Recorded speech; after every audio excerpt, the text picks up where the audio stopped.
Méphiboste, un homme viril depuis l'enfance, oublié, méprisé, mais qui, après un revirement surprenant dans sa vie, a été reçu avec des honneurs en Israël au point de s'asseoir à la table du roi. Cette histoire est bien connue après tout pour beaucoup de gens. Méphibosheth est devenu un symbole de quelqu'un qui était de la pauvreté à la prospérité, de l'humiliation à l'exaltation, de l'oubli à la noblesse. Mais que se passe-t-il si je vous dis que l'histoire ne se termine pas à ce stade? C'est exact. Il y a une autre partie dans cette histoire qui, pour une raison quelconque, les gens n'aiment pas parler, prêcher ou chanter. Et c'est peut-être parce que, sans aucun doute, l'histoire de Méphibosheth est exemplaire. Mais ce n'est pas le genre d'exemple que les gens pensent. Vous voulez en savoir plus sur tout cela?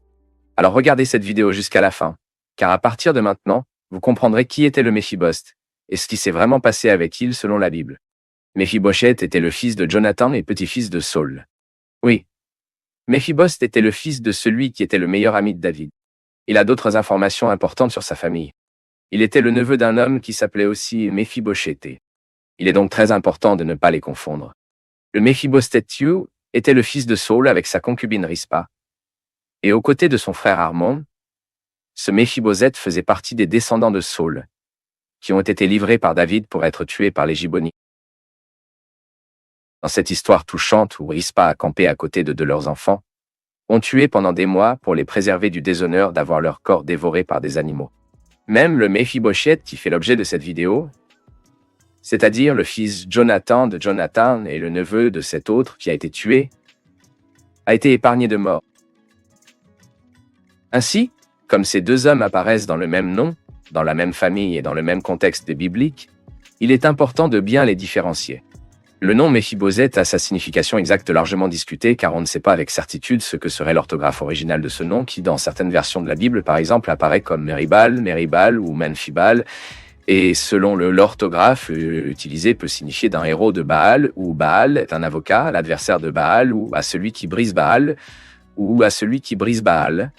Nous savons que le terme générique Baal signifie Seigneur, mais en raison de l'association de ce terme avec le nom d'une divinité cananite, au fil du temps, les scribes juifs ont remplacé la fin de Baal par votre résiliation, ce qui signifie une honte. Ainsi, le sens du nom Méphibosheth ou Méphibosheth est généralement accepté comme celui qui disperse la honte ou la bouche de la honte. Quoi qu'il en soit, ce n'est pas une belle signification.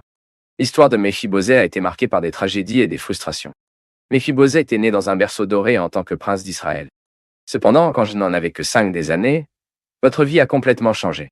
Son grand-père, le roi Saul, son père, Jonatas, et ses oncles plus âgés sont morts dans une bataille contre les Philistins.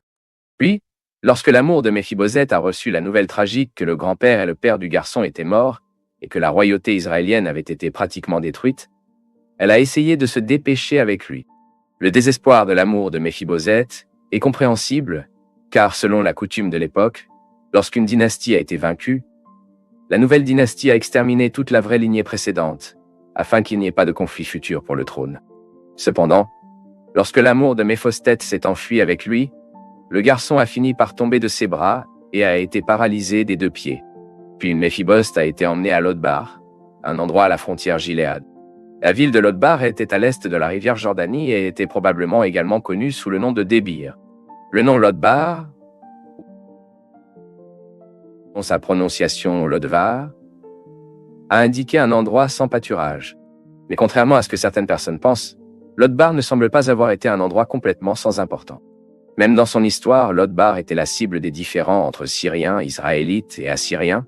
Cette idée populaire que Lodbar était un endroit totalement insignifiant, un rien absolu, un lieu d'oubli, vient généralement d'une interprétation de la prophétie d'Amos, enregistrée dans le chapitre 6 de son livre, dans lequel, délibérément, ce nom est corrompu avec style sémitique, tordant la voix de l'insignifiance hébraïque. C'est-à-dire que le prophète a fait une sorte de jeu de mots avec le nom Lodbar pour dire qu'Israël s'était réjoui de la conquête de rien, la conquête de quoi que ce soit, mais pas dans le sens où Lodbar était un endroit où il n'y avait rien, mais dans le sens que la conquête... Et pourquoi? Parce que ce soit une réalisation courte et tomberait dans l'oubli. car Dieu élèverait une nation étrangère qui opprimerait la maison d'Israël. Et en fait, peu de temps après, Lodbar a été remporté par la Syrie. Et à Lodbar, un homme du nom de Makir, fils d'Amiel, était chargé de s'occuper de Méphibosheth. Et plus tard, Méphibosheth avait également un fils nommé Mika.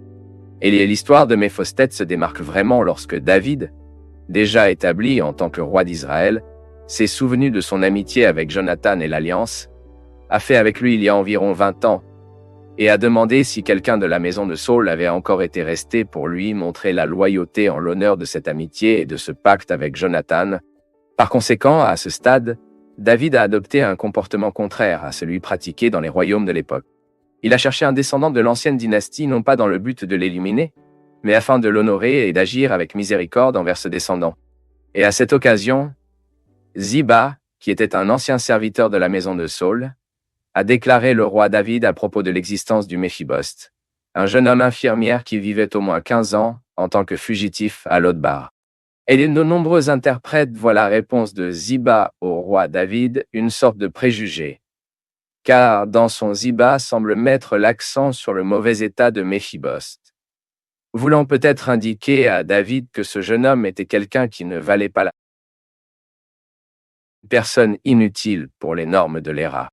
En tout cas, David ne s'en souciait pas et leur a immédiatement ordonné d'amener Lodbar Méphibosheth. Cette attitude de David envers Méphibosheth peut être considérée comme une figure de la grâce de Dieu qui atteint les pécheurs. Dieu agit avec pitié et gentillesse envers ceux qui sont disqualifiés, à ceux qui ne méritent rien. Dieu sauve les gens qui méritaient le jugement et la mort et leur donne une nouvelle vie en sa présence. Puis David a accueilli Méphibosheth avec honneur, lui a tendu les propriétés de Saul et lui a permis de s'asseoir quotidiennement à la table du roi. De plus, David a également ordonné à Ziba d'être son serviteur. Cependant, Ziba n'était pas une personne fiable. Loin de là. Ne le temps de la révolte d'Absalom, lorsque ce fils de David a tenté d'usurper le trône de son père et a forcé David à fuir Jérusalem, Ziba s'est avéré être un grand traître et opportuniste. La Bible rapporte que Ziba a rencontré David, apportant des dispositions et des produits d'épicerie qui seraient certainement très utiles à ce moment difficile. Cependant, Ziba en a également profité pour accuser faussement le Méphibosheth. Il a dit au roi David que le petit-fils de Saul avait été dans la capitale, parce qu'il avait convoité le royaume et croyait qu'il reprendrait le trône de sa famille. Et il semble que David ait cru au mensonge raconté par Ziba, parce qu'il a décidé de lui donner tout ce qui appartenait au Méphibosheth. C'est exactement ça.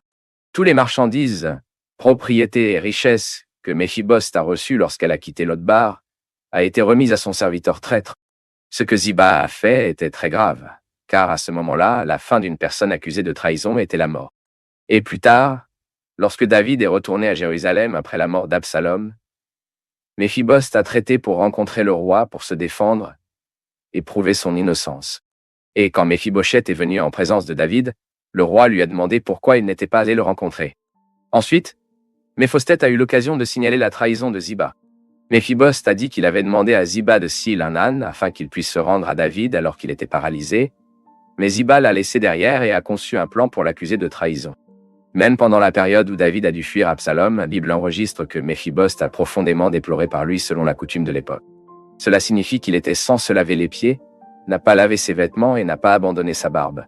Et c'était une attitude de fidélité claire envers le roi David, montrant qu'à aucun moment il ne s'est retenu avec le plan d'Absalom et n'a jamais convoité le royaume.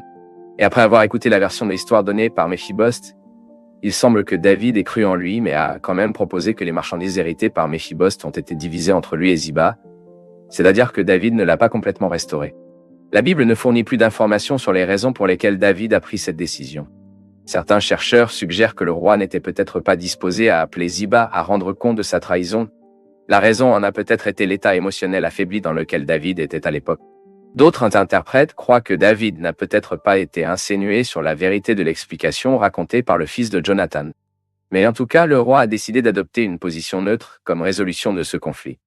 Cependant, étonnamment, Méphibosheth a décidé d'abandonner tout cet héritage. Il a laissé le traître avoir toutes ses propriétés et a montré que sa véritable préoccupation n'était concentrée que dans le bien-être de David. À ce stade, la déclaration de Méphibosheth de David montre le genre de personnage qu'il avait. La Bible rapporte que Méphibosheth a dit au roi, bien que l'histoire de Méphibosheth soit bien connue à travers les sermons et la prédication, cette histoire est rarement racontée correctement. Malheureusement, les gens se souviennent de l'histoire de Méphibosheth uniquement dans la prédication de la prospérité. Oui, bien sûr, Il est facile de prêcher sur l'homme estropié et méprisé qui a été sorti de l'oubli pour recevoir un véritable héritage. Il est facile de parler de l'homme qui a soudainement reçu une position privilégiée devant la cour d'Israël et a pu s'installer à la table du roi. Difficile semble prêcher à propos de l'homme paralysé qui a été trahi par son serviteur. Bien qu'innocent, il a été contraint de partager son héritage avec un serviteur traître. Pour beaucoup de gens, il est difficile de prêcher à propos de l'exemple de quelqu'un qui est resté fidèle même lorsqu'il a été lésé, blessé, même lorsque tout s'est mal passé dans votre vie. Et pas seulement ça. Encore plus difficile est de prêcher sur votre attitude désintéressée. Il a abandonné tous ses biens matériels, et non il importait que son ennemi personnel aurait tout ce qui était le sien. En effet, l'histoire de Méphiboste apporte d'importantes leçons. Cependant, l'objectif de cette histoire ne concerne certainement pas la prospérité, mais sur le caractère d'un homme juste qui, malgré les tragédies et les difficultés, est resté fidèle à ses principes. Pour lui, ce qui comptait vraiment n'était pas des richesses personnelles, mais le fait que le roi choisi de Dieu était retourné chez lui. Méphiboste n'a pas mis ses yeux sur des choses terrestres, mais a mis ses yeux sur le but souverain de Dieu pour son peuple. Pour Méphibosheth, cela n'avait aucun sens de s'asseoir à la table royale, si loin du Seigneur n'était pas assis sur son trône. Pour lui, la chose la plus importante était sa communion avec le roi que tout son héritage.